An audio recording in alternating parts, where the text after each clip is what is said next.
आज या ठिकाणी सत्कार समारंभ आणि आभार प्रदर्शन या निमित्तानं मंचावर उपस्थित असणारे आपल्या सर्वांचे लाडके आमदार माननीय अतुलदादा बेनके आणि सन्माननीय व्यासपीठ, मी पाठीमागून याच्यासाठीच बोलणार होतो का मला बघून नावं घेता आली असते. असो, पक्षाने आमच्यावर विश्वास टाकून आम्हाला उमेदवारी दिली आणि उमेदवारी दिल्यानंतर अनेक अडथळे त्यामध्ये निर्माण झाले. प्रचार करत असताना आपल्या सर्वांचं लाडकं दैवत राज्याचे उपमुख्यमंत्री अजितदादा यांचं अपघाती असं निधन झालं आणि आपल्या सर्वांवर शोककळा पसरली.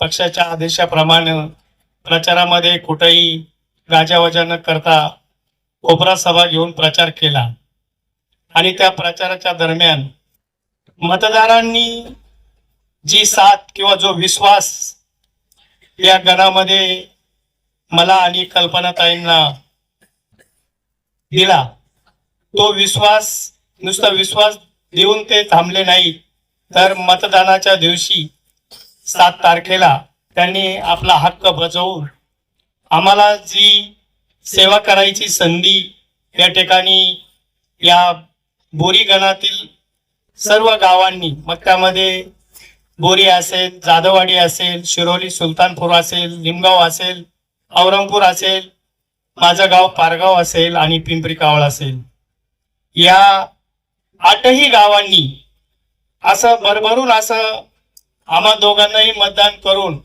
आम्हाला आपल्या कामाची सेवा करण्याची संधी या ठिकाणी उपलब्ध करून दिलेली आहे.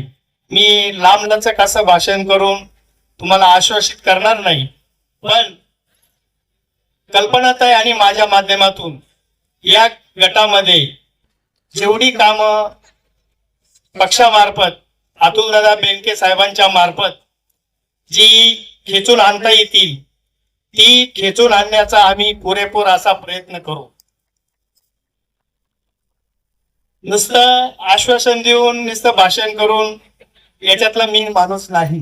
मी प्रत्यक्ष कृतीला महत्व देणारा माणूस आहे आणि ही शिकवण मला तालुक्याचे भाग्यविधाते नामदार वल्लभशेठ बेनके साहेबांकडून ही शिकवण आहे का बोलण्यापेक्षा कृती करा. आणि अजितदादांचं ब्रीद होतं काम करीत आलोय आणि काम करीत राहू, हे 2 ब्रीद. आणि माझ्या वडिलांचा एक संदेश आहे की समाजाप्रती आपल्याला सेवा करता येत असेल तरच त्यामध्ये भाग घ्या आणि भाग घेतल्यानंतर प्रामाणिकपणे जेवढ्या तुम्हाला सेवा समाजाची करता येईल कामाच्या रूपाने तेवढी करा. मेवेची अपेक्षा ठेवू नका. कुठल्याही प्रकारचा मी तुम्हाला एवढंच आश्वासित करीन की मी प्रामाणिकपणे आपल्या गणातील असेल गटातील असेल येवना अतुलदादा बेनके यांना जे जे सहकार्य या भागातून लागेल ते सहकार्य मी आपल्या सर्व समोर बसलेल्या मतदारांच्या जीवावरती मी अतुलदादांना हा शब्द देतो की या परिसरामध्ये आपल्याला अनेक सवंगडी जोडून देण्याचं काम मी आणि कल्पनाताई आम्ही करू.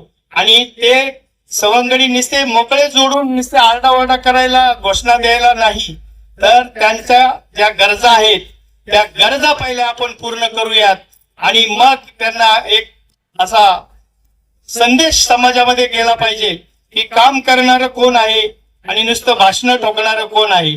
तर भाषण ठोकणाऱ्यांच्या मागे न जाता कामावाल्यांच्या मागे जा, असं मी आपला सर्वांना एक संदेश देतो. आणि परत एकदा सर्व मतदार राजांचं मी आणि कल्पनाताई यांच्या वतीनं आपलं सहर्ष असं स्वागत करतो, आपले आभार मानतो, आपल्याला धन्यवाद देतो. जय हिंद, जय महाराष्ट्र.